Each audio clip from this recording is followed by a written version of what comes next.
ঘটনাটি যাদের সাথে ঘটেছিল তাদের দুজনের নামই রাজু। তাদের বয়স তখন 21 কি 22 বছর হবে। আমরা জানি একই যদি নাম হয় তাহলে তাকে মিতে বা মিতা বা দোস্ত বলা হয়, বিভিন্ন জায়গায় বিভিন্নভাবে ডাকা হয়।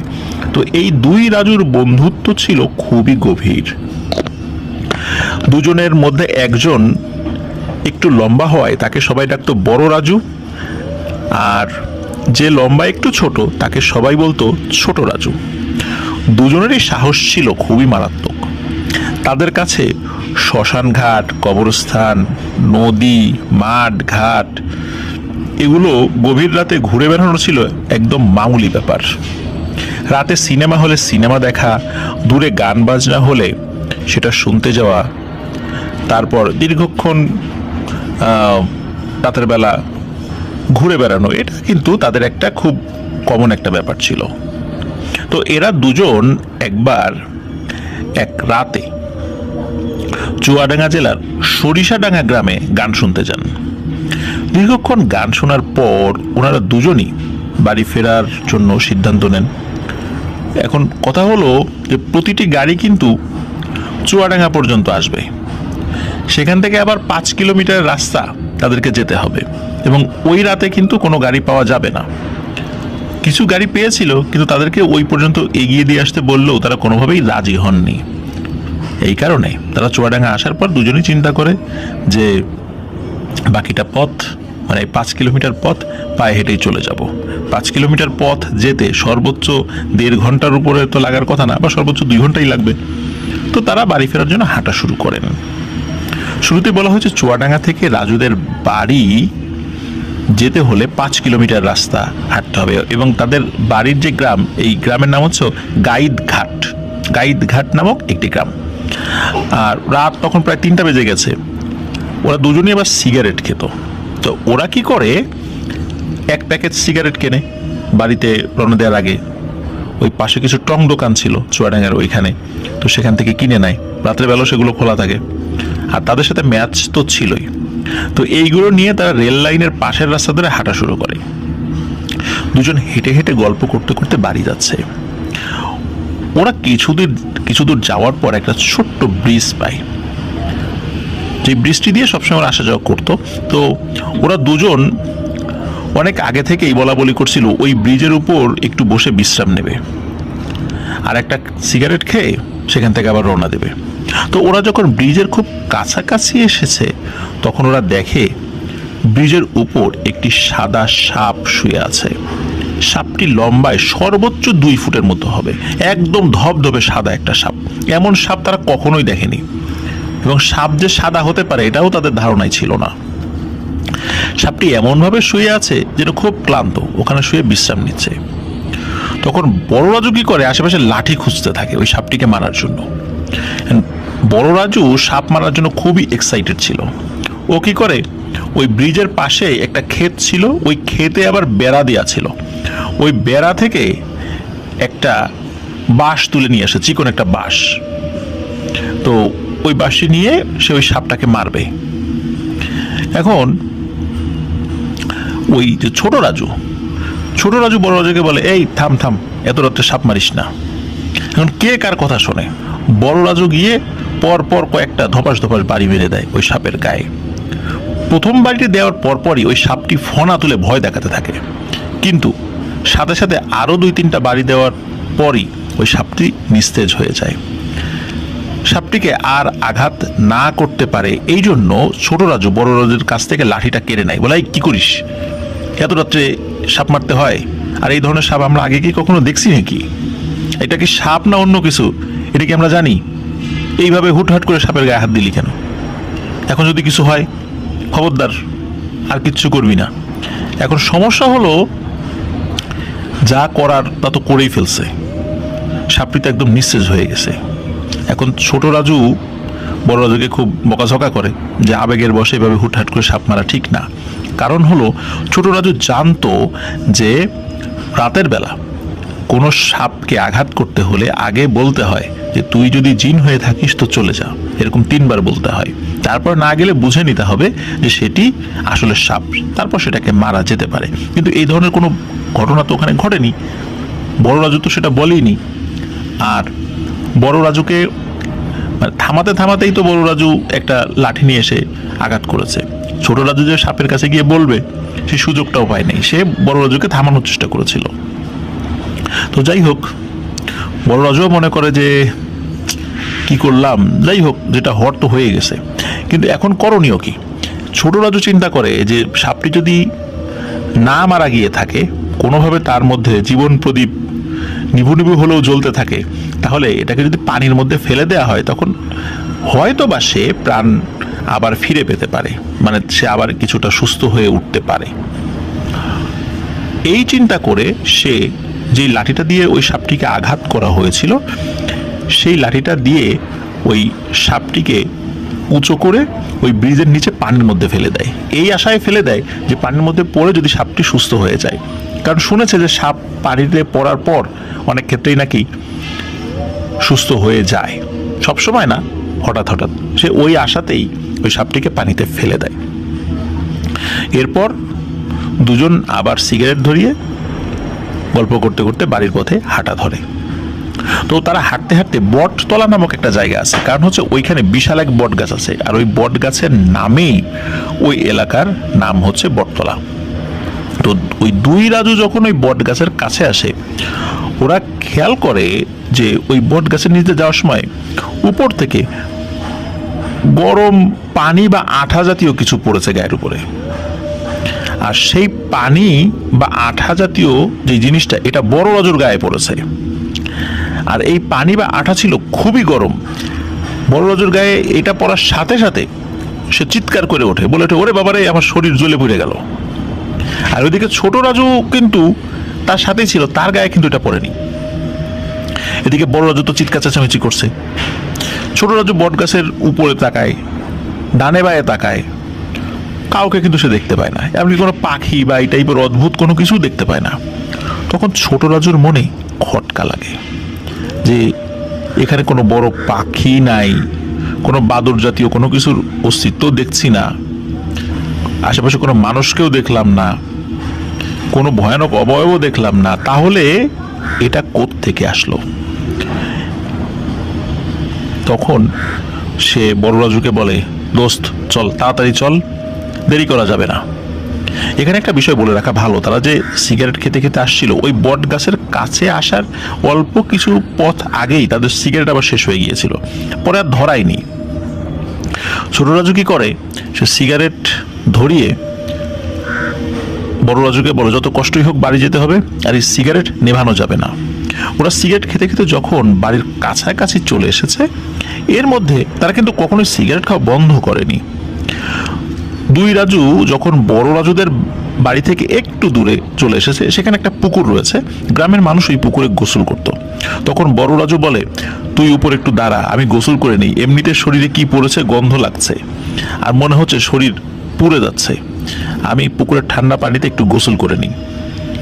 যেই ড্রেস পরা আছি সেটা পরেই নেমে যায়, যেহেতু গায়ে ময়লা লেগেছে, আঠা জাতীয় কিছু লেগেছে। তো ছোট রাজু বলে, ঠিক আছে, বাড়ির কাছাকাছি চলে আসছি তো, সমস্যা নাই, আমি উপরে দাঁড়াইলাম, যা তুই গোসল কর। বড় রাজু কি করে, ওই পুকুরে তো সবসময় তারা গোসল করতোই, পুকুরের ঘাটলা কোথায় পানি কম কোথায় পানি বেশি সবই তো চেনা, এই জন্য তার কোনো সমস্যা হয়। সে পুকুরের ঘাটে এসে পানির মধ্যে একটা লাফ দেয়। পানির মধ্যে যদি কেউ লাফ দেয়, তখন আমরা কিন্তু সবাই জানি যে লাফ দেওয়ার পরে কিছুটা কিন্তু আমরা পানির নিচে চলে যাই, তারপর আবার ভেসে উঠি। বড় রাজুর বেলায়ও সেইটাই ঘটার কথা ছিল। সে যখন পুকুরের পানিতে লাফ দেয়, লাফ দেওয়ার পর সে তো কিছুটা ডুবে গিয়েছে, কিন্তু ডুবে যাওয়ার পর সে আর ওঠে না। এখন উপর থেকে ছোট রাজু যে চিন্তা করছে যে কি ব্যাপার, ওই এখনো ওঠে না কেন, পানির নিচে কি কোনো সমস্যা হলো নাকি, নাকি এমনিতে পানির নিচে সে শরীর ডলছে, এই চিন্তা করছে। কিন্তু প্রায় 1 মিনিটের মতো হয়ে গেছে। তখন তার কাছে অস্বাভাবিক লাগে যে 1 মিনিট তো বড় রাজু দম বন্ধ করে থাকতে পারবে না, নিশ্চয়ই কোনো সমস্যা হয়েছে। এই চিন্তা করে ওই ছোট রাজু সে তার শার্ট খুলে ঘাটে রেখে বড় রাজু যেখানে ঝাঁপ দিয়েছিল সেইখানে ঝাঁপ দেয়। ঝাঁপ দেওয়ার পর ছোট রাজু পানির নিচে কোনো কিছু ফিল করে না, মানে চিন্তা করছে ওইখানে হয়তো বড় রাজু যদি পানির নিচে ডুবে গিয়ে থাকে তার পায়ের সাথে বেঁধে যাবে, এরকম চিন্তা করছে। কিন্তু সে কোনো কিছু ফিল করে না, সেও ডুব দিয়ে খোঁজাখুঁজি করার চেষ্টা করছে। তার যখন দম বন্ধ হয়ে আসছিল সেও ভেসে ওঠে। ভেসে ওঠার পর দেখে বড় রাজু সে পানির উপর ভেসে উঠেছে। বলে যে, এই রাজু কি হলো, পানির নিচে তুই এতক্ষণ ছিলি কেন? বলে, কথা বলিস না দোস্ত, তাড়াতাড়ি উপরে চল। তখন দুজন মিলে তাড়াতাড়ি পানির উপরে উঠে আসে। উঠে এসে বলে, এই দেখ তো আমার পায়ে যেন কিছু একটা লেগেছিল। তখন ছোট রাজু দেখে বড় রাজুর পায়ে মনে হচ্ছে সাপ এত জোরে পেঁচিয়ে ধরেছিল যে ওখানে সাপের যেই শরীরে কিছু দাগ থাকে সাপের পেটের কাছে, ওই দাগটাও স্পষ্ট হয়ে উঠেছিল। তখন বড় রাজু বলে যে, আমি যখনই পানির নিচে ঝাঁপ দিয়েছি তখন মনে হলো সাপ জাতীয় কিছু আমার এক পা পেঁচিয়ে ধরেছে এবং পেঁচিয়ে ধরে পানির নিচে নিয়ে যাচ্ছে। আমি অনেক চেষ্টা করছি কিন্তু উপরে উঠতে পারছিলাম না। আর যখন আমার দম বন্ধ হয়ে আমি মরে যাবো ভাব, হঠাৎ করে মনে হলো উপর থেকে কিছু একটা পড়লো এবং তারপরেই আমার পা ছেড়ে দেয়। তখন আমি ভেসে উঠি। তখন আমি ভেসে উঠে আবার তোকে দেখতে পাই যে তুই পানির ভেতরে নেমেছিস। তখন তারা দুজনেই বলে বিষয়টা স্বাভাবিক না, তাড়াতাড়ি বাড়িতে যেতে হবে। তো ওরা প্রথমে ওই বড় রাজুর বাড়িতে যায়, কারণ বড় রাজুর বাসাটা ওইখানে কাছাকাছি ছিল। এই জন্য ছোট রাজু বড় রাজুর বাড়িতে যায় এবং যাওয়ার পর দুজন পোশাক পরিবর্তন করে, এর মধ্যে ফজর আজান দিয়ে দেয়। ছোট রাজু বড় রাজুর বাড়িতে ঘুমায় পড়ে। পরদিন সকালবেলা ছোট রাজু তার বাড়িতে চলে যায়। এদিকে বড় রাজুর ঘুম ভাঙে প্রায় দুপুর 1টার সময়। ঘুম ভাঙার পর সে পায়ে হালকা ব্যথা অনুভব করে, আর পায়ে সেই দাগগুলো কালো হয়ে গেছে সে দেখতে পায়। যাই হোক, ঘুম থেকে উঠে ফ্রেশ হয়ে সে খেতে বসে। এ সময় তার আব্বা কিন্তু কাজে গিয়ে সেই জন্য সে বাড়িতে ছিল না।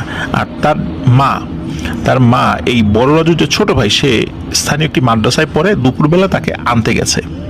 এই সময় বাড়িতে কেউ নেই, তো ও নিজে নিজে ভাত তরকারি নিয়ে খেতে বসেছে। যখন ভাত খাওয়া শুরু করেছে ঠিক সেই সময় বাড়ির উঠোনে একজন সাদা শাড়ি পরা বৃদ্ধা মহিলা এসে হাজির হয়। এই বৃদ্ধাটি ছিল খুবই পরিপাটি, পোশাক ছিল খুবই চকচকে, একদম সাদা একটা পোশাক। মনে হচ্ছে যে ওই সাদা পোশাক থেকে আলো বের হচ্ছে। অনেক সময় সাদা জামার উপর সূর্যের আলো পড়লে যেভাবে চকচক করে, তার থেকেও মনে হচ্ছে বেশি চকচক করছে। তো এত সুন্দর পোশাক পরা কোন একজন বৃদ্ধা পরিপাটি হয়ে আসা মহিলাকে সে ইতপূর্বে দেখেছে বলে মনে করতে পারে না। কিন্তু বড় রাজু মনে করে এই বৃদ্ধা কোনো ফকির হবে, কারণ এভাবে এই সময় আসবে, ফকির ছাড়া তো আসার কথা না। আর ইনি তো গ্রামের কোনো লোক না, আশেপাশের কোনো পরিচিত ভদ্র মহিলা হলে তো বড় রাজু তাকে চিনতেন, কিন্তু তাকে চিনতে পারছেন না। তখন এই বড় রাজু বাইরে বের হয়ে তাকে বলে যে, আপনি কারো কাছে এসেছেন, কিছু বলবেন? তখন ওই বৃদ্ধা মহিলা কোনো কথা বলে না। তখন বড় রাজু মনে করে যে উনি মনে হয় বোবা, ভিক্ষা নেয়ার জন্য এসেছে। এই কারণে বড় রাজু বলে, আপনি একটু দাঁড়ান, আমি আপনাকে চাল দিচ্ছি। এখন বড় রাজু ভেতর থেকে কিছু চাল নিয়ে এসে খেয়াল করে যে এই বৃদ্ধা মহিলা যে ভিক্ষা নেবে তার কাছে কিন্তু কোনো ব্যাগ নেই, আর ভিক্ষা নেয়ার জন্য যে সে এসেছে এটাও কিন্তু মনে হচ্ছিল না। তারপর সে ফিল করে যে সে যদি ভিক্ষুকই হতো তার কাছে ব্যাগ থাকতো। এদিকে ওই বৃদ্ধা মহিলা সে এক দৃষ্টিতে বড় রাজুর দিকে তাকিয়ে আছে। তখন বড় রাজু ভাবে আসলে এই বৃদ্ধা মহিলার মনে হয় খুব ক্ষুধা লেগেছে, এই জন্য এসেছে। তখন সে ওই বৃদ্ধা মহিলাকে বলে, দাদি আপনি বসেন, আমি আপনাকে খাবার দিই। আমার বাসায় তো এখন কেউ নাই, আমিও খেতে বসছিলাম, আপনাকে খাবার দিই, আপনি খান। তখন ওই বৃদ্ধা মহিলা কোনো কথা বলে না, আর কথা বলছে না। বড় রাজু মনে করছে উনি বোবা, বুঝতে পারছে না। এই জন্য তার জন্য যদি খাবার নিয়ে আসা হয় তখন সে বুঝতে পারবে, কারণ বোবারা কিন্তু কানে শোনে না। তখন ভেতরে গিয়ে এই বড় রাজু ওই বৃদ্ধা মহিলার জন্য ভাত তরকারি নিয়ে আসে, হাতে একটা গ্লাসে পানি সহ আর এক প্লেটে ভাত তরকারি একসাথে দিয়ে নিয়ে আসে। কিন্তু এসে দেখে ওই বৃদ্ধা ওখানে আর নেই, কোথায় গেল? সে তাড়াতাড়ি করে ওই ভাত তরকারি আবার ঘরের মধ্যে রেখে তার খাওয়া শেষ করে বাহিরে যায়, বাহিরে গিয়ে আশেপাশের প্রতিবেশীদেরকে বলে যে আমি এরকম এরকম একটা বৃদ্ধা মহিলাকে দেখলাম, আপনারা কি কেউ দেখেছেন কিনা। এমনকি ওই রাস্তায় যারা কাজ করছিল গ্রামে তাদেরকে জিজ্ঞেস করলো, বলে যে না তো এমন কোনো বৃদ্ধা মহিলা সাদা শাড়ি পরা কাউকে তো আমরা দেখি নাই, দিনের বেলা তো দেখলে তো আমরা আমাদের মনে থাকতো, আর এখানে তো আমরা একা না, এরকম আরো অনেকেই আছে, কারো না কারো চোখে তো পড়তো কিন্তু কেউ দেখেনি। যাই হোক, বড় রাজু তখন ওই ছোট রাজুর বাড়ির দিকে যেতে থাকে। ছোট রাজুর সাথে তো দেখা হয়, দেখা হওয়ার পর যখন ওই বৃদ্ধা মহিলার কথা বলে তখন ছোট রাজুর চোখ বড় বড় হয়ে যায়। আরে কি বলিস, এমন একজন বৃদ্ধা মহিলার সাথে তো একটু আগে আমারও দেখা হয়েছিল। আমি যখন মাঠে গরু ছাগল চড়াচ্ছিলাম তখন দেখি যে দূরে একটা সাদা শাড়ি পরা খুব মানে একজন পরিপাটি একজন মহিলা দাঁড়িয়ে আছে। চেহারা দেখে মনে হচ্ছিল খুব সম্ভ্রান্ত ঘরের একজন মহিলা। তো তিনি আমার দিকে এক দৃষ্টিতে তাকিয়ে আছেন, অন্য কোনো দিকে খেয়াল করছে না, কোনো নড়াচড়া নাই, মনে হচ্ছে একটা মূর্তি দাঁড়িয়ে আছে এবং এক দৃষ্টিতে আমার দিকে তাকিয়ে আছে। সে এরকম 2 থেকে 3 মিনিটের মধ্যে আমার দিকে তাকিয়েছিল। তারপরে হঠাৎ করে আমার গরু নড়াচড়া শুরু করে, আমি তাকে আবার ঠিক করে আবার পেছন দিকে তাকিয়ে দেখি সেই ভদ্র মহিলাটি আর নেই। তাহলে এই একই বৃদ্ধা মহিলাকে তুইও দেখলি আমিও দেখলাম, ঘটনা কি? তখন তারা এটার কোনো ব্যাখ্যা খুঁজে পায় না। পরে দুজন মিলে মশকরা করে যে ইনি হয়তোবা আমাদের আশেপাশের গ্রামেরই কেউ হবেন, তার মনে হয় 2 নাতনি আছে, আমাদের সাথে বিয়ে দেবে, এই জন্য মনে হয় আমাদেরকে দেখতে আসছে। এই বলে তারা দুজন হাসি ঠাট্টা করতে করতে আবার যে যার বাড়িতে চলে যায়। ওদের দুজনের আবার ক্রাম বোর্ড খেলার খুব নেশা ছিল, অনেক রাত পর্যন্ত তারা ক্রাম বোর্ড খেলতো। তো ওই রাত্রেও তারা প্রায় রাত 12টা পর্যন্ত আড্ডা দেয়, ক্রাম বোর্ড খেলে। দুজনের বাড়ি কিন্তু একই গ্রামে হলো, বাড়ির ডিস্টেন্স ছিল মাত্র মাঝখানে একটি মাঠ। আর বড় রাজুর প্রায় সময় ছোট রাজুদের পাড়ার দিকে থাকতো, কারণ ছোট রাজুদের বাড়ির এই গ্রামের মাঝখানে আর বড় রাজুদের বাড়ি ছিল গ্রামের এক পাশে, মানে ছোট রাজুদের বাড়ি ছিল গ্রামের মাঝখানে আর বড় রাজুদের বাড়ি ছিল গ্রামের এক পাশে। এই জন্য বেশিরভাগ সময় বড় রাজু ছোট রাজুদের বাড়ির এই দিক থেকে থাকতো। তো ওই দিন রাত 12টা পর্যন্ত ক্যারাম খেলে বাড়ি যাওয়ার সময় বড় রাজু একটা বাঁশঝাড় পায়, মানে ওই বাঁশঝাড় দিয়েই তাকে যেতে হয়। তারপর একটা কালভার্ট, তারপর আবার একটা বাঁশঝাড় পড়ে। বড় রাজু কি করে, একটা সিগারেট ধরিয়ে বাড়ির উদ্দেশ্যে রওনা হয়। প্রথম বাঁশঝাড় পার হয়ে যে কালভার্টটির কাছে এসেছে তখন রাজু পেছনে ফুস ফুস শব্দ শুনতে পায়। বড় রাজু কি করে, সে পেছন দিকে তাকায়, তখন সে দেখে অনেক বড় একটা সাপ, আর সাপটা ছিল সম্পূর্ণরূপে সাদা। বিশাল এক ফনা তুলে রাস্তার পেছনে, মানে রাজুর ঠিক পেছনে দাঁড়িয়ে রয়েছে, এবং সাপটির উচ্চতা ছিল অনেক, একটা বাঁশের সমান উচ্চতা, মানে লম্বা একটা বাঁশের সমান, আর তার শরীর পুরো রাস্তা জুড়ে রয়েছে। মানে ওই সাপ মুহূর্তের মধ্যে রাজুকে খেয়ে ফেলতে পারে। রাজু এটা দেখে প্রচন্ড ভয় পায়, সে চিৎকার করতে করতে গায়ের সমস্ত শক্তি দিয়ে দেয় দৌড়, এবং পেছনে সাপের ফোঁস শব্দ কিন্তু সে শুনতে পাচ্ছিল। সে এক নজর পেছন দিকে তাকায়, তাকিয়ে দেখে যে ওই সাপটি ওই ফনা তুলেই ওর পেছন পেছন আসছে। সাপটি মাথা নিচু করে যে একে বেঁকে আসে তা না, সে ফনা তুলেই ওর পেছন পেছন আসছে। তারপর সে একবারের জন্য পেছনে আর তাকায়নি। সে কাছে যে বাড়িটা ছিল সেই বাড়ির উঠোনে গিয়ে হুমড়ি খেয়ে পড়ে এবং চিৎকার দেয় যে আমাকে বাঁচান, আমাকে বাঁচান, সাপ আমাকে খেয়ে ফেললো। তখন রাতের বেলা হঠাৎ করে এরকম চিৎকার শুনে বাড়ির লোকজন বের হয়, তাদের ঘুম ভেঙে যায়। বের হয়ে তাকে চিনতে পারে এর রাজু, এবং উল্টাপাল্টা কথা বলছে যে সাপ আমাকে মেরে ফেলবে, আমাকে আপনাদের ঘরের ভিতরে নিয়ে যান। তখন বাড়ির লোকজন তাদের ঘরের মধ্যে নিয়ে যায়। তারপরে একজনকে পাঠায় ওদের বাড়িতে খবর দেওয়ার জন্য। খবর পেয়ে এই বড় রাজুর মা বাবা সবাই চলে আসে সেখানে। আসার পরে দেখে বড় রাজু উল্টো পাল্টা বলছে যে সাপ সাপ সাপ খেয়ে ফেলবে, সাপ খেয়ে ফেলবে, এরকম করে বলতেছে। তখন তার মা বাবা বড় রাজুকে তাদের বাড়িতে নিয়ে আসে। নিয়ে আসার পর মোটামুটি তার মাথায় পানি টানি দিয়ে ঘুম পাড়িয়ে দেয়। এখন সমস্যা হলো সকাল থেকে মানে এমন সমস্যা তার সৃষ্টি হয়েছে সেটা হলো সে যেখানেই যায় সেখানেই সাপ দেখে। সে কলপারে গেলে দেখে কলের উপর সাপ, সে পুকুরে গোসল করতে গেলে দেখে পুকুরের পানির মধ্যে সাপ, সে ঘরের মধ্যে গেলে দেখে সাপ, সে বিছানায় শুয়ে রয়েছে সে দেখে যে পাশে সাপ, এবং সব সাপই সাদা বর্ণের। তখন গ্রামের লোকজন বুঝতে পারে এটা স্বাভাবিক কিছু না। আর একটা ব্যাপার হলো যে ছোট রাজু যতক্ষণ তার সাথে থাকে তখন সে কোনো সাপ দেখে না, একদম সুস্থ স্বাভাবিক থাকে। কিন্তু ছোট রাজু যখনই তার থেকে দূরে সরে যায়, সে তার বাড়িতে যায়, তখন সে আবার এই সাপ দেখতে থাকে। এখন ছোট রাজুর পক্ষে তো সবসময় 24 আওয়ার্স তার সাথে থাকাটাও বেশ কঠিন ছিল, তারও বাড়িতে কাজ ছিল। এই কারণে গ্রামের লোকজন বলে যে ও যদি সাপ সবসময় দেখতো তাহলে ছোট রাজু উপস্থিত থাকলে দেখে না কেন, নিশ্চয়ই এটা স্বাভাবিক কিছু না। সুতরাং তোমরা ভালো কোনো হুজুর দেখো। এই বড় রাজুর ছোট ভাই যেই মাদ্রাসায় লেখাপড়া করতো, ওই মাদ্রাসায় একজন কামেল হুজুর ছিলেন, তার সাথে অনেক জিনের যোগাযোগ ছিল। ওই মাদ্রাসায়ও নাকি অনেক জিনের বাচ্চারা লেখাপড়া করত। তখন ওই ছোট রাজু, বড় রাজু এবং তাদের আত্মীয় স্বজনরা ওই হুজুরের কাছে যান। তো হুজুর বলেন যে আমাকে সব কথা খুলে বলো, যে তোমাদের সাথে এমন কোনো ঘটনা ঘটেছিল যার প্রেক্ষাপটে এই সময়ের এই সমস্যাটা শুরু হয়েছে।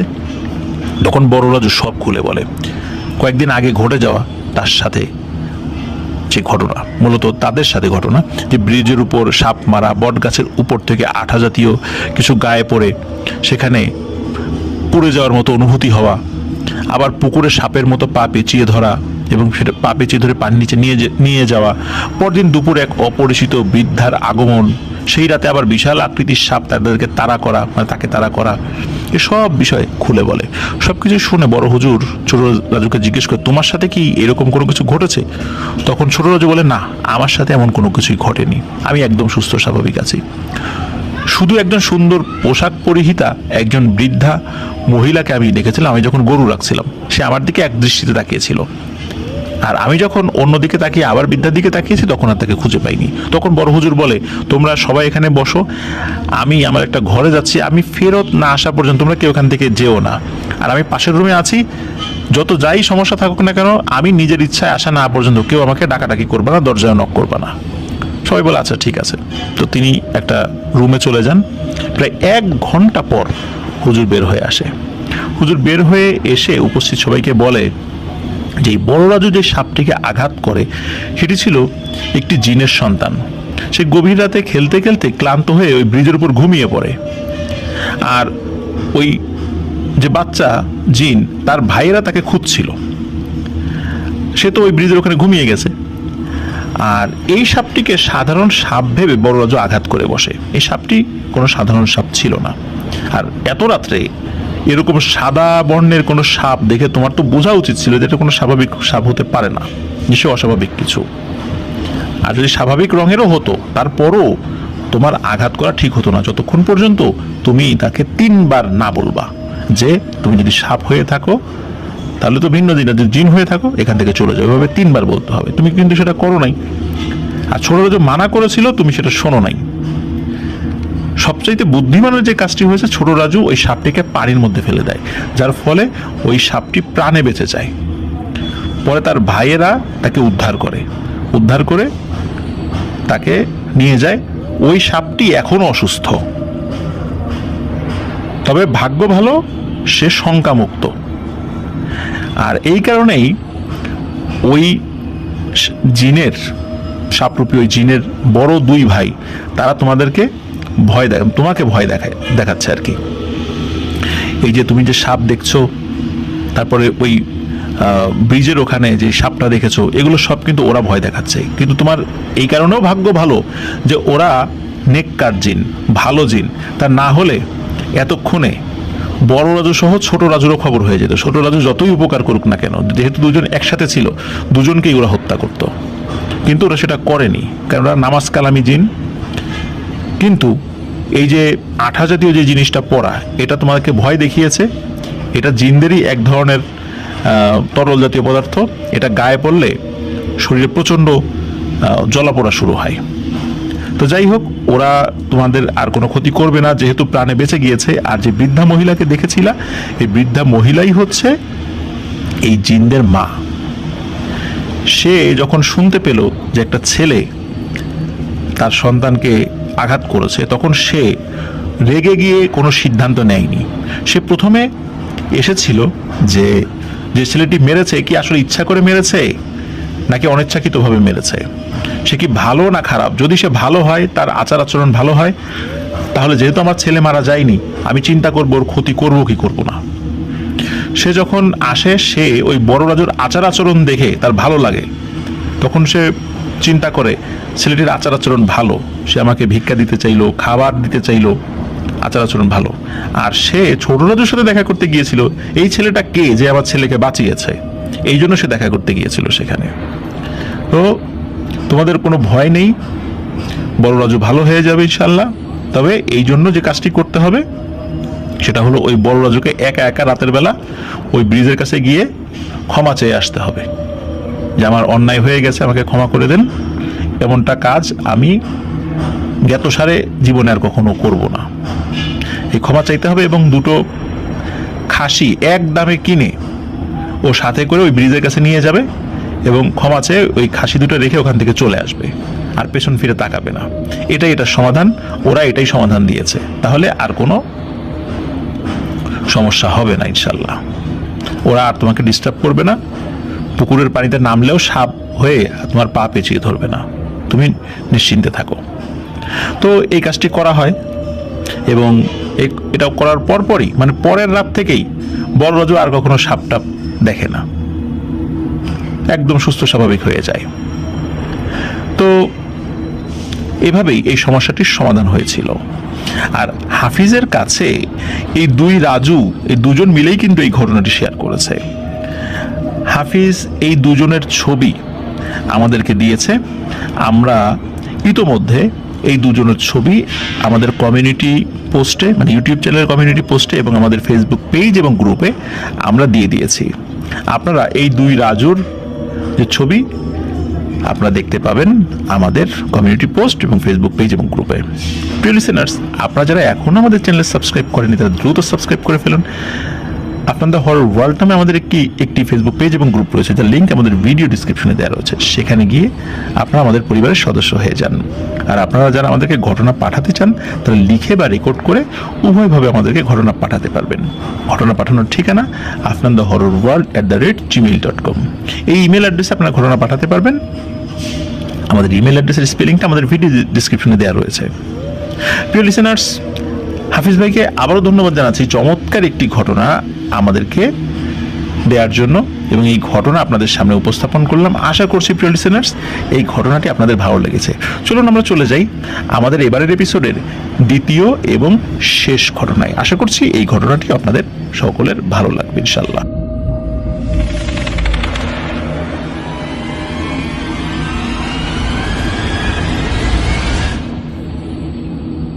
স্বাগতম প্রিয় লিসেনার্স আমাদের ফ্রাইডে স্পেশাল এপিসোডের দ্বিতীয় এবং শেষ ঘটনায়।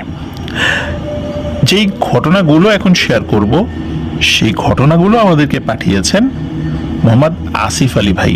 আসিফ আলী ভাই কিন্তু এর আগেও আমাদেরকে ঘটনা পাঠিয়েছিলেন, বিশেষ করে পরি রিলেটেড বেশ কয়েকটি ঘটনা তিনি আমাদেরকে পাঠিয়েছিলেন। তারপরে তো এমনি ঘটনা তো আছেই।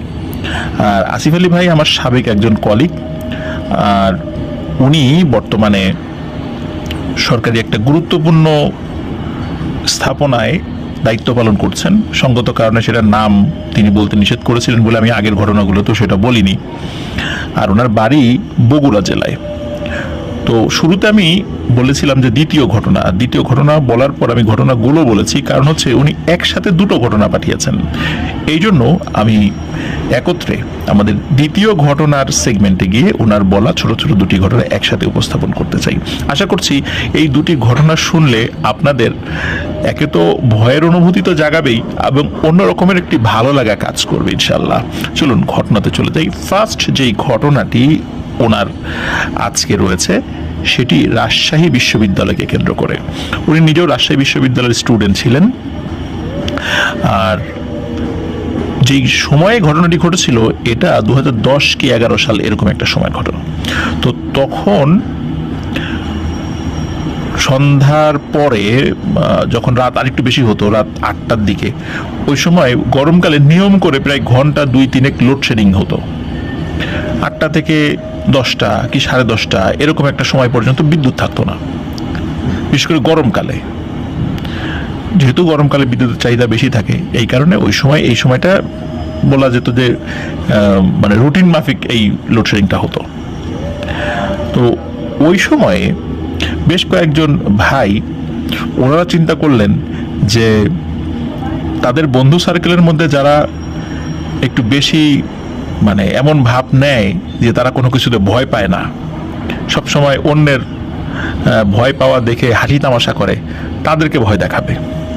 তো এমনই একজন ছিলেন হচ্ছে ফয়সাল ভাই, যিনি কোনো কিছুতে ভয় পেতেন না এবং সবাইকে বলতেন, আরে ধুত, তোরা কিসের কি ভয়টা পাস, কিসের ভয়ের গল্প বলিস, এগুলো আমি বিশ্বাস করি না, আর যদি বিশ্বাস করিও আমার সামনে এগুলো আসলে আমি কখনোই ভয়টাই পাবো না। তো ওনার বন্ধুরা চিন্তা করেন যে তাহলে ফয়সালকে ভয় দেখাতে হয়। ফয়সাল ভাইয়ের আর একজন বন্ধু ছিল, তার নাম হচ্ছে তুষার। এখন এই তুষার ভাইয়ের সাথে অন্য বন্ধুরা যোগাযোগ করে যে তুই ফয়সালকে রাজশাহী শহরে নিয়ে যাবি, সাহেব বাজার নিয়ে যাবি, বাজার টাজার করবি, তারপরে ফেরত আসবি, এবং ফেরত আসার সময় আমাদেরকে আগে থেকেই মোবাইলে মিসড কল দিবি, তখন আমরা অ্যালার্ট হয়ে যাব। আর ওকে একটা নির্দিষ্ট পথ দিয়ে নিয়ে আসবি। সেই পথটা কোনটা? সেটা হচ্ছে রাজশাহী বিশ্ববিদ্যালয়ের যে প্রথম যিনি ভিসি জুবেরি, তো এই জুবেরি নামে যেই একটা ভবন রয়েছে, জুবেরি ভবন, ইসমতারা জুবেরি, তো এই জুবেরি ভবনের ওই দিক দিয়ে আসতে হবে। জুবেরি ভবনের সামনে বড় আম বাগান রয়েছে, ওই আম বাগানের পাশ দিয়ে যেন বাইক নিয়ে আসে, কারণ ওই পাশেই থাকা একটি গাছে তারা ওই নাট্যকলা থেকে বিভিন্ন কস্টিউম নিয়ে এসে তারা বিভিন্ন সাজ পোশাকে ভয় দেখানোর জন্য পজিশন নিয়ে থাকবে। তো যে কথা সেই কাজ, ওই তুষার ভাই ফয়সাল ভাইকে নিয়ে বাজারে গেছে।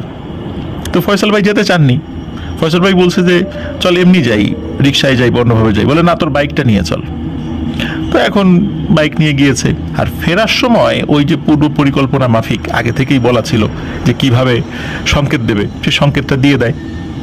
তো জুবেরি ভবন পার হয়ে কিন্তু আরো এগিয়ে এসে মেইন রাস্তায় ওঠার জন্য একটা গেট রয়েছে, এটাকে কাজলা গেট বলে। যারা অত্র এলাকায় আছেন বা রাজশাহী ইউনিভার্সিটির যারা শুনছেন তারা তো অবশ্যই চিনে থাকবেন। আর আমি বলতে পারছি ভালো করে এই কারণে যে আমি রাজশাহী ইউনিভার্সিটিতে একটা নির্দিষ্ট সময়ের জন্য পড়েছিলাম, একটা সেশন শুধু পড়েছিলাম, পরবর্তীতে আমি ঢাকায় চলে আসি নতুন করে আরেকটা ইউনিভার্সিটি অ্যাডমিশন নিয়ে।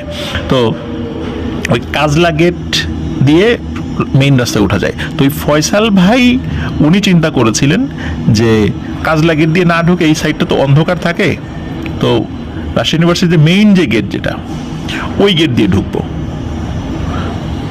তো উনি ওই দিক দিয়েই যাবেন, হঠাৎ করে পিছন থেকে তুষার ভাই বলে, আরে ফয়সাল তুই মানে বাম দিয়ে ঢুক, এদিক দিয়ে চলবে না, এদিক অন্ধকার, এদিকে যাবো না, কারে না কোনো সমস্যা নেই, এদিকে চল। মানে উনি জোর করে তাকে ওই দিক দিয়ে ঢুকাতে বাধ্য করে, কারণ ওই দিক দিয়ে না গেলে তো ওই যে বিভিন্ন জায়গায় যারা পজিশন নিয়ে দাঁড়িয়ে আছে তারা তো বেকার বসে থাকবে। এত আয়োজন করলো ভয় দেখানোর জন্য, ভয়টা কাকে দেখাবে? তো যাই হোক, ফয়সাল ভাই বাইক নিয়ে ওদিকে ঢোকে। যখনই ওই একটা নির্দিষ্ট গাছের কাছে চলে এসেছে, ওই আমবাগানের কাছে, হঠাৎ করে মানে বিভৎস হাসির শব্দ। তো ফয়সাল ভাই তাকিয়ে দেখে যে আম গাছের একটা ডালে সাদা কাপড় পরে একজন বসে আছে, বিভৎস চেহারা, লম্বা লম্বা চুল, আর একজন গাছের ডাল ধরে ঝুলছে, আর একজন ডাল ঝাঁকাচ্ছে। মানে এইরকম অবস্থা দেখে এখন মানে ফয়সাল ভাইয়ের তো অবস্থা খারাপ। এদিকে তুষার ভাই কিন্তু আর একটা কৌশলে তাকে আগে থেকেই ভয় দেখিয়ে রেখেছিলেন, একটা ভয়ের গল্প বলে। এখন ভয়ের গল্পটা সত্য কি মিথ্যা এটা ঠিক বলা যাবে না, কারণ এটা হয়তো তাকে ভয় দেখানোর জন্য আগে থেকেই মনে মনে একটা ভয় দেখিয়েছিলেন। এই বলে যে উনি গ্রামে ওনার নানি বাড়িতে গিয়েছিলেন, নানি বাড়িতে যাওয়ার পরে একদিন সন্ধ্যার সময় নানি বাড়ির পুকুর ঘাটে দেখছেন একটা মেয়ে বসে আছে এবং পানির মধ্যে পা দোলাচ্ছে। তো সে চিন্তা করছে এই সন্ধ্যার সময় কোন বাড়ির মেয়ে এটা, সন্ধ্যা হয়ে গেছে এখনো এখানে বসে কি করে। তো উনি আবার ওখানে গিয়ে নাকি বলেছে যে এই আপনি কে, কোন বাড়ির, এখন সন্ধ্যা হয়ে গেছে এখানে বসেছেন কেন। তখনই ওই মেয়েটা নাকি ঘুরে তাকায়, আর ঘুরে তাকানোর পরে দেখা গেল ওই মেয়ের মুখের অর্ধেকটা একটা সুন্দরী নারীর অবয়ব এবং মুখের অর্ধেকটা বাকি অংশ এক পাশ কঙ্কাল। তো এই দৃশ্য দেখে উনি খুব ভয় পেয়েছেন। আর এই গল্পগুলো কিন্তু ওই কাজলা গেট দিয়ে ঢোকার আগ দিয়ে উনাকে বলেছেন। আর তখন ফয়সাল ভাই বলছে এই চুপ থাক, এই রাত বিরেতে এখন এসব ঘটনা কেউ বলে নাকি। যেহেতু এই ঘটনা বলে ওনার মনের মধ্যে আগের থেকেই ভয় সৃষ্টি করে রাখা হয়েছিল, এই কারণে ওই আগে ওই নাট্যকলা থেকে কস্টিউম নিয়ে আসা, অন্যদের ভূত সেজে বসে থাকা এবং ভয় দেখানোটা ওনার মনের মধ্যে মারাত্মক প্রভাব ফেলে। আর ওদিকে তুষার ভাই ভয়ের আবহ আরো বেশি করে সৃষ্টি করার জন্য পিছন থেকে বলে ফয়সাল চাচা আপন প্রাণ বাস, আমি ভাগলাম তুই ভাগ তোর মতো। এই জন্য তুষার ভাই কি করছে, উনি মিশে ভয়ের অভিনয় করে পিছন দিকে দৌড় দিয়েছে। আর ফয়সাল ভাই তো এমন জোরে চিৎকার চেঁচামেচি শুরু করেছে এবং এমন ভয় পেয়েছে যে ওনার ভয় পাওয়া দেখে ওই যারা ভয় দেখাচ্ছিল ওনাদের খারাপ লেগেছে যে ফয়সাল ভাই তো এখনই মারা যাবে ভয়ে।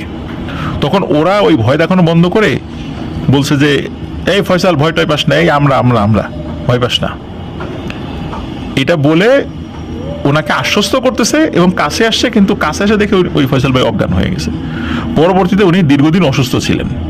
তাকে যদিও বলা হয়েছিল যে আমরা এইভাবে আসলে তোকে ভয় দেখিয়েছি, তো ফয়সাল ভাই খুব রাগারাগি করছিল। ওনার পরিবারের লোকজনও তাদেরকে খুব বকাঝকা করেছিলেন যেভাবে তাকে ভয় দেখানোর জন্য। তো যাই হোক, ঘটনা কিন্তু এখানে শেষ না, এটা হচ্ছে ঘটনার শুরুর পার্ট, মানে মূল ঘটনাতে যাওয়ার আগে এটা একটা পার্ট মাত্র। এটা একটা হাস্যরসাত্মক ব্যাপার যদিও, কিন্তু যিনি ভয় পেয়েছেন উনি কিন্তু বোঝেননি যে আসলে ওটা কি সত্যি না মিথ্যা। হঠাৎ করে যখন ভয় লাগে তিনি বুঝতে পারেন যে সেই ভয়ের অনুভূতিটা কেমন। এখন সমস্যা যেটা দেখা দিল, এই যে যারা ভুতুরে কস্টিউম পরে ভয় দেখিয়েছিল তারা চিন্তা করলো যে এরপর থেকে আমাদের মধ্যে যারাই দুষ্টামি করবে, বিশেষ করে সিনিয়র জুনিয়র, এদেরকে আমরা এইভাবে ভয় দেখাবো। এইরকম একটা পরিকল্পনা করে আর একজন সিনিয়র ভাইকে ভয় দেখানোর একটা পরিকল্পনা তারা করেছিল। তো পরিকল্পনা মাফিক তারা ওই যে লোডশেডিং এর ওই সময়টাতে তারা একটি গাছে অবস্থান নেয় এবং তারা কিন্তু আগে থেকেই মানে বিভিন্নভাবে সোর্স লাগিয়ে রেখেছিল যে ওই ভাই কোন দিক যায়, কোন দিক দিয়ে আসে। তো ওনারা রেডি ছিল, এরকম তাকে ছিল যে কোন দিন ওনাকে ওই রাস্তায় পাওয়া যায়, জুবেরি ভবনের ওখানে আমবাগানের কাছে পাওয়া যাবে, কারণ ওইটা তো বেশ অন্ধকার থাকতো, এই জন্য ওখানে ভয় দেখানোর সুবিধা। আর অন্যদিকে আলোর ঝলকানি থাকতো, যার কারণে ওইভাবে ভয় দেখানো পসিবল ছিল না। আর লোকজন আসা যাওয়া করতো সেদিক দিয়ে, ওই সাইডটাতে লোকজন কম আসা যাওয়া করতো। তো ওই ভাইকে ভয় দেখাবে, এদিকে যিনি এই ভয় দেখানোর যে টিম, এই টিমের যিনি টিম লিডার যে পালের গোদা, সে চিন্তা করেছে যে আজকে সেই লেভেলের একটা ভয় দেখাবো। এদিকে তার কাছে খবর আসে যে যাকে ভয় দেখাবেন উনি কাজলা গেটের কাছে আসে, এই দিক দিয়ে ঢুকবে। এখন উনি তো ওনার কস্টিউম পরে চলে এসেছেন এবং উনি তাড়াহুড়া করে এসেছেন, এসে ওই গাছে উঠেছেন। তো গাছে ওঠার পর উনি দেখেন ওই গাছে ঠিক বাদুরের মতো 5-6 জন বিভিন্ন ডালে ডালে ঝুলে আছে, মাথা নিচে দিয়ে বা উপর দিক দিয়ে। তো উনি চিন্তা করেছেন যে ওনার টিমের যারা আছে এরা আগে এসে বসেছে, কিন্তু ওনারা তার দলের না, এটা উনি বুঝতে পেরেছেন একবার দেখার পরে। তো উনি চিন্তা করেছেন যে এরা হলো আর একটা দল, মনে হয় তারা অন্য কাউকে ভয় দেখানোর জন্য ওখানে উঠে বসে আছে। তো উনি আবার তাদেরকে বলছে, এই তোরা কারা রে, এইভাবে এখানে আসছিস কেন, কি আমাকে ভয় দেখাবি নাকি? আরে আমরাই মানুষকে ভয় দেখাই, আর তোরা আবার কাকে ভয় দেখাবি, এই নাম। তো এগুলো বলছে। এখন ওরা না নির্বিকার, কোনো শব্দ করছে না এখানে। এদিকে উনি চিন্তা করছেন যে আমার টিমের লোকজন মনে করলাম এরা, কিন্তু এরা তো তারা না। আর ওরা কোথায় গেল, ওরা এখন আসে নাই কেন, এই কথা ভাবছেন। আর ওদেরকে বকাঝকা করছেন, এই নাম, তোরা কোন ডিপার্টমেন্টের, কোন হলে থাকিস, এগুলো বলছেন।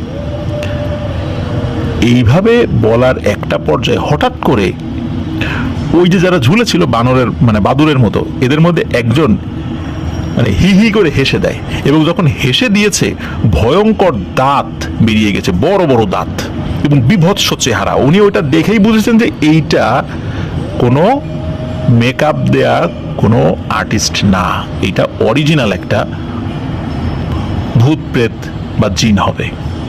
উনি ওইখানে চিৎকার, এমন জোরে চিৎকার দিয়েছেন এবং ওই চিৎকারে উনি ওই গাছের ওই উপর থেকে একদম ধপাস করে নিচে পড়ে যান।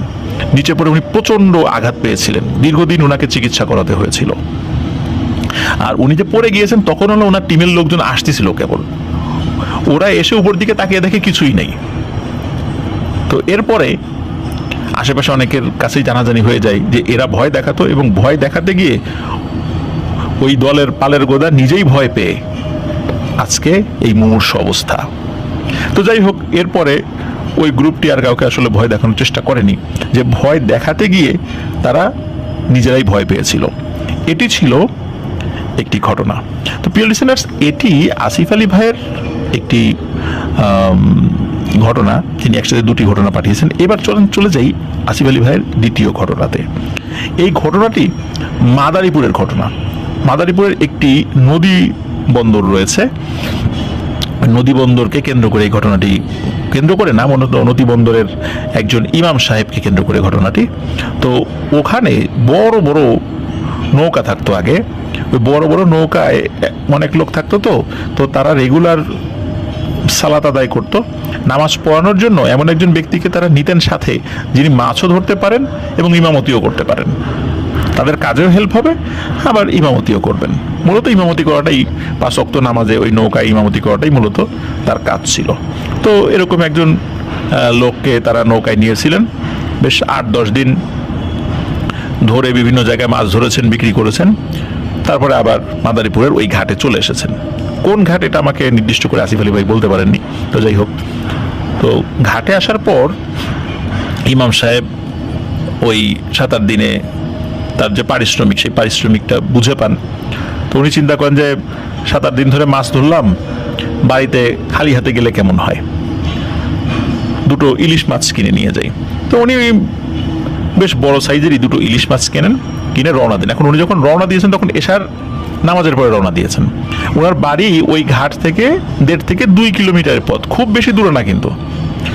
তখন আশেপাশের লোকজন বলছিল যে ইমাম সাহেব এখন মাছ নিয়ে যাচ্ছেন রাতের বেলা একা একা, তো এক কাজ করেন, কোন একটা বাসায় যান, সবাই তো আপনার পরিচিত, মাছগুলো সুন্দর করে কুটে ধুয়ে নিয়ে যান, তা না হলে সমস্যা হতে পারে রাস্তায়। তো ইমাম সাহেব এটাতে রাজি হচ্ছিলেন না, কারণ হচ্ছে কাউকে দিয়ে যদি মাছ কোটানো যায়, ধোয়া যায়, স্বাভাবিকভাবে মাছের একটা ভাগ দিতে হবে। তো উনি গরিব মানুষ, চিন্তা করছেন যে কি দরকার এতটুকু পথ, আবার কোটানোরই দরকার কি আর ধোয়ানোরই দরকার কি, নিশ্চয়ই মানে তারা মাছ খাবে এই জন্য একটা এই পথ বাতলাচ্ছে। তো উনি মনে মনে এই চিন্তা করেছেন, বলে যে না না, আমার কোনো প্রয়োজন নেই, আমি বাসায় চলে যাব। তো উনি বাড়ির দিকে হাঁটা দেন। তো হাঁটা শুরু করেছেন, বেশ একটা নির্জন রাস্তা দিয়ে উনি হাঁটছেন। হাঁটতে হাঁটতে হঠাৎ করে পেছন থেকে মানে নাকি সুরে কেউ একজন বলে উঠছে, এই হুজুর, তোর কাছে তো দুটো মাছ, একটা দিয়ে যা। দুটো চাই না, একটা দে, অনেকদিন ইলিশ মাছ খাই না। তখন হুজুর চিন্তা করেছেন যে এই পড়ছি এক বিপদে, এখন কি করি। উনি তো জানতেন রাতের বেলা এভাবে ইলিশ মাছ নিয়ে আসতে গেলে এই ধরনের সমস্যা হয়। বিভিন্ন সময় ময় মুরব্বীদের কাছে গল্প শুনেছেন, অনেক তার জুনিয়রদের কাছেও গল্প শুনেছেন। আজকে উনি তো এই ফাঁদে পড়ে গেছেন, এখন কি করবেন। এখন তিনি বলছেন যে না, আমি আমার পরিবারের জন্য মাছ কিনছি, তোদেরকে দেব না। তো এই বলে উনি হাঁটা শুরু করছেন, কিন্তু পেছন থেকে ঢিল ছুটছে। তারপর যেই রাস্তা দিয়ে যাচ্ছে, রাস্তার পাশে যে গাছ রয়েছে সেই গাছের ডাল ঝাঁকাচ্ছে, এইভাবে তাকে খুব ডিস্টার্ব করছে যে একটা মাছ দিয়ে যা না, একটা মাছ দিয়ে গেলে কি হয়, দুটো তো চাই না, একটাই দে, আর একটা বাড়িতে নিয়ে যা। তখন উনি ভাবেন যে এদের হাত থেকে মুক্তি পাওয়া খুব কঠিন, একটা মাছ দিতেই হবে। কিন্তু উনি চিন্তা করেন যে মাছ তো দিব, ওদের সাথে একটা চুক্তিতে আসি। তখন তিনি হাঁটছেন এবং বলছেন, উনি পেছন দিকে তাকাচ্ছেন না, উনি বলছেন যে মাছ দিতে পারি একটা শর্তে, আমাকে আমার বাড়ি পর্যন্ত আগায় দিবি তোরা, তাহলে আমি মাছ দিব। না হলে এখন তোদেরকে দিলাম, কিছুক্ষণ পরে তোদের ভাই বেরাদার আবার সামনে এসে আবার নাকি সুরে যদি মাছ চায়, তখন আমি কি করব? তখন তারা বলবে একটু আগে দিয়ে আসলি, এবার এটাও আমাদেরকে দিয়ে যা, তখন আমি বাড়ি থেকেই নিব। সুতরাং আমার বাড়ি পর্যন্ত আগায় দে, একটা মাছ দিব আর একটা আমি বাসায় নিয়ে যাব। তো ওরা রাজি হয়, হ্যাঁ ঠিক আছে চল হুজুর, তোকে আগায় দিয়ে আসি। এভাবে হুজুর আগাইতেছে, কিন্তু হুজুর কিন্তু উনি ফিল করছেন ওনার পেছনে পেছনে একজন না কয়েকজন আসছে, এক ধরনের শব্দ পাচ্ছেন, এটা ঠিক হাঁটার শব্দ না কিন্তু এক ধরনের একটা শব্দ আছে, মাঝে মাঝে তারা নিজেদের মধ্যে কথাও বলছে। এইভাবে হুজুর মোটামুটি বাড়ির কাছাকাছি এসেছেন। কাছাকাছি আসার পর তার বাসা থেকে মানে কোয়ার্টার কিলোমিটার দূরে, মানে 1 কিলোমিটার 4 ভাগের 1 ভাগ দূরত্বে একটা বট গাছ রয়েছে। ওই বট গাছ নিয়েও অনেক ঘটনা প্রচলিত আছে, ভৌতিক ঘটনা, এটা হুজুর জানতেন। তো যখন ওই বট গাছের কাছাকাছি চলেছেন, হঠাৎ করে পেছন থেকে ওই যারা তার আগ পর্যন্ত মানে এগিয়ে দিয়ে এসেছিল তারা বলে ওঠে যে এই আমরা আর যাব না, মাছ দে। এখন হুজুর চিন্তা করছেন যে সে তার বাড়ির কাছাকাছি চলে এসেছে, বাড়ি ওখানে এসে আবার 2টা পথ রয়েছে। এক হচ্ছে ওই একটা সোজা পথ যেটা ওই বট গাছের ওই দিক দিয়ে যেতে হবে, আর একটা ঘোড়া পথ রয়েছে। এখন হুজুর চিন্তা করছেন যে উনি ওই বট গাছের ওখানে যেহেতু সমস্যা আছে ওই দিক দিয়ে যাবেন না, উনি একটু ঘোড়া পথ দিয়ে যাবেন। কিন্তু আবার এটা ভাবছেন যে ঘোড়া পথ দিয়ে গেলে সময় তো একটু বেশি লাগবে, এর সাথে করে এতগুলো পিশাচ শ্রেণীর জিনদেরকে এই আপদ টেনে নিয়ে আসছি, আবার যদি এই দীর্ঘ পথ দিয়ে যাই তখন তো এই জায়গার লোকজন খুব কম থাকে, এতক্ষণ তো তেমন কিছু বলতে পারে নাই, রাস্তাঘাট আছে, লোকজন যে কোনো সময় চলে আসতে পারে। এখন ওই ঘোড়া পথ দিয়ে গেলে তো সময়ও বেশি লাগবে, ওখান দিয়ে লোকজনও যায় না, তখন তো আবার ওখানে ঝোপঝাড় আছে, তখন তো আমার একটা ক্ষতি করবে। তো উনি চিন্তা করছেন ওই বট গাছের ওইখান দিয়ে যাবেন। এই জন্য বট গাছের ওই মানে কাছাকাছি যখন এসেছেন হঠাৎ করে ওই পিছন থেকে বলে এই আমরা আর যাবো না, আমাকে মাছ দে। উনি চিন্তা করেন কি ব্যাপার, এত পথ আসলো, তাড়াহুড়া নাই, হঠাৎ করে বট গাছের কাছাকাছি আসার পরে এদের এত তাড়াহুড়াটা লাগলো কেন? তখন উনি বলতেছেন যে এই যে বট গাছ আছে এই বট গাছেও কিছু জিন আছে। এখন এত দিন ধরে এই এলাকায় বড় হয়েছি, এরা হলো আমাদের ভাই বেরাদার, আমাদেরকে দেখে শুনে বড় করছে। এখন তোদেরকে যদি একটা মাছ দেই, আবার একটু পথ আগায় গেলে ওরা যদি মাছ চায় তখন কি হবে? তখন আমি বাড়িতে কি নিব? সুতরাং এই সলিউশন তোদেরকেই করতে হবে, কে মাছ নেবে, আমি একটা মাছ দিতে পারবো। এই কথা বলতে বলতে হঠাৎ করে ওই ইমাম সাহেব উনি দেখেন ওই বট গাছ থেকে ধূপ ধাপ করে 5-7টা অবয়ব মাটির উপর নামলো। মাটিতে নামার সাথে সাথে ধারণ করে শব্দ হইলো, এবং এইগুলো কি করছে, দৌড়ে হুজুরের দিকে আসতেছে। হুজুর চিন্তা করছে এইবার শেষ, মাছও শেষ, আমার জীবনও শেষ। কিন্তু না, ওই জিনিসগুলো হুজুরদেরকে পাশ কাটিয়ে হুজুরের পেছনে চলে যায়। পেছনে যাওয়ার পর মানে এমন শব্দ হয় যে কয়েকটা কুকুর বা 10-12টা কুকুর যদি একসাথে মারামারি শুরু করে যেরকম শব্দ হয়, নিজেরা চিৎকার করে, ওই রকমের শব্দ শুরু হয়েছে। তখন হুজুর পেছন দিকে তাকান, তাকিয়ে দেখেন রাস্তার দুপাশে ওই ধানি জমি রয়েছে, বড় বড় ধান গাছ রয়েছে, কোনো বাতাস টাতাস কিচ্ছু নাই, কিন্তু মনে হচ্ছে যে ওইখানে এমন ধস্তাধস্তি হচ্ছে, কোনো একটা জায়গায় ওই ধান গাছগুলো দেবে যাচ্ছে আবার খাড়া হয়ে যাচ্ছে, মানে ওইদিকে দৌড়াদৌড়ি করলে যেরকম হয় আর কি, ধানের গাছের ভিতর দিয়ে যদি দৌড়াদৌড়ি করে যেরকম হয় ওরকম মনে হচ্ছে। তো উনি চিন্তা করছেন যে এই তো লেগে গেছে এদের মধ্যে মারামারি, এই সুযোগে আমি তাড়াতাড়ি ইলিশ মাছ নিয়ে কেটে পড়ি। উনি দিয়েছেন বাড়ির দিকে ভৌ দৌড়, উনি আর কোনো দিকে তাকান নেই, এক দৌড়ে বাড়িতে চলে গেছেন মাছ নিয়ে। তো মাছ নিয়ে যাওয়ার পরে উনি ওনার ওয়াইফকে বলছেন তাড়াতাড়ি এই মাছ কাটো, তাড়াতাড়ি রান্না করো, এই মাছ রাখা যাবে না, সকাল পর্যন্ত রাখা সম্ভব না, এখনই কাটতে হবে। তো পরবর্তীতে হুজুর জানতে পেরেছিলেন যে এই যে বট গাছে যেই জিনগুলো রয়েছে এদের সাথে ওই আরেকটা মানে ওই রাস্তার পাশে যেই মাছ খেকো যে জিনগুলো ছিল এদের সাথে বিরোধ রয়েছে, এলাকাগত বিরোধ। এরা ওই এলাকায় ঢোকে না, ওরা এই এলাকায় আসে না, কিন্তু মাছের লোভে লোভে ওই জিনগুলো হুজুরের পিছু পিছু এসে ওদের এলাকায় ঢুকে পড়েছিল। এই কারণেই যখন ওরা বুঝেছে ঢুকে পড়েছে, এই জন্য তাড়াহুড়া করছে যে আমাদেরকে মাছ দে, আমরা যাবো না, এরকম একটা ভাব নিচ্ছে। আর ওরা যখন দেখে ফেলেছে যে ওরা ওদের এলাকায় চলে এসেছে, কিসের কি মাছ, ওরা দ্রুত বট গাছ থেকে নেমে ওদেরকে ধাওয়া করে আচ্ছা মতো শায়েস্তা করেছে। তো এই ঘটনা থেকে একটা বিষয় জানলাম, সেটা হচ্ছে যে আমাদের মধ্যে যেমন এলাকাগত বিরোধ রয়েছে, বিশেষ করে যারা একটু মাস্তান টাইপের লোক নির্দিষ্ট একটা এলাকায় তারা প্রভাব খাটানোর চেষ্টা করে, আর একই রকমভাবে জিনদের মধ্যেও এরকম এলাকাগত বিরোধ রয়েছে এবং এইভাবেই তারা তাদের এলাকাটা মেনটেন করে। অসংখ্য ধন্যবাদ জানাচ্ছি আমাদের প্রিয় আসিফ আলী ভাইকে চমৎকার দুটি ঘটনা আমাদেরকে দেওয়ার জন্য। আসলে ভৌতিক ঘটনার মধ্যেও যে মজা থাকতে পারে আমি ফার্স্ট এই দুটি ঘটনা শেয়ার করার মাধ্যমে বুঝতে পেরেছি। ভয়ঙ্কর ব্যাপার তো রয়েছেই, আবার মজাও রয়েছে। আর উনি আমাকে রেকর্ডিং যেটা পাঠিয়েছিলেন এটা শুনে আমারও আসলে খুব ভালো লেগেছিল। তো আমরা তো আসলে ঘটনাগুলো ভয়ঙ্করভাবে উপস্থাপন করার চেষ্টা করি, কোনো কোনো ভৌতিক ঘটনা আসলে মজারও হয়।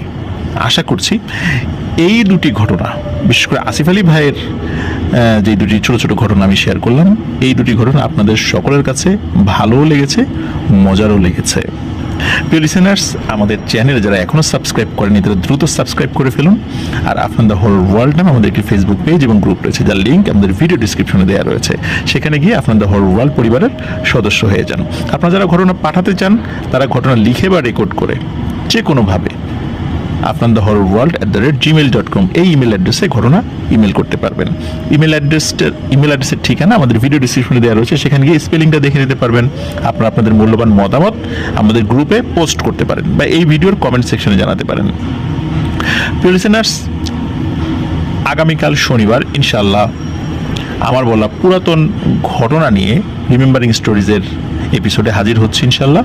আর সোমবার অমীমাংসিত রহস্যের আরও একটি এপিসোড নিয়ে আপনাদের সামনে হাজির থাকবো। আর প্রতি বৃহস্পতিবার আপনাদের পাঠানো সাথে আমার সংগ্রহ করা বিভিন্ন ঘটনাবলী নিয়ে আপনাদের সামনে হাজির হওয়ার চেষ্টা করব ইনশাল্লাহ। আপনাদের ঘটনাই সেখানে বেশি থাকে, আমি যদি সংগ্রহ করতে পারি সেখানে সেই ঘটনাটা আমি জুড়ে দিই। আপনাদের বিভিন্ন ঘটনাগুলো আমরা যাচাই বাছাই করি, আমাদের টিম রয়েছে তারা যাচাই বাছাই করে এবং তারপরে ঘটনা সিলেক্ট করার পর আমি সেই ঘটনাগুলো পড়ে শোনাবার চেষ্টা করি। এভাবেই আমরা গুটি গুটি পায়ে এগিয়ে যাচ্ছি আপনাদের দোয়া, ভালোবাসা এবং সহযোগিতায়। আল্লাহ যেন আমাদের এই বন্ধনকে অটুট রাখেন এবং আমাদের এই চলার পথকে যেন অব্যাহত রাখার তৌফিক দান করেন। সবাইকে আবারও শুভেচ্ছা জানাচ্ছি। সবাই ভালো থাকবেন, সুস্থ থাকবেন। এবারের মতো বিদায় নিচ্ছি। আসসালামু আলাইকুম।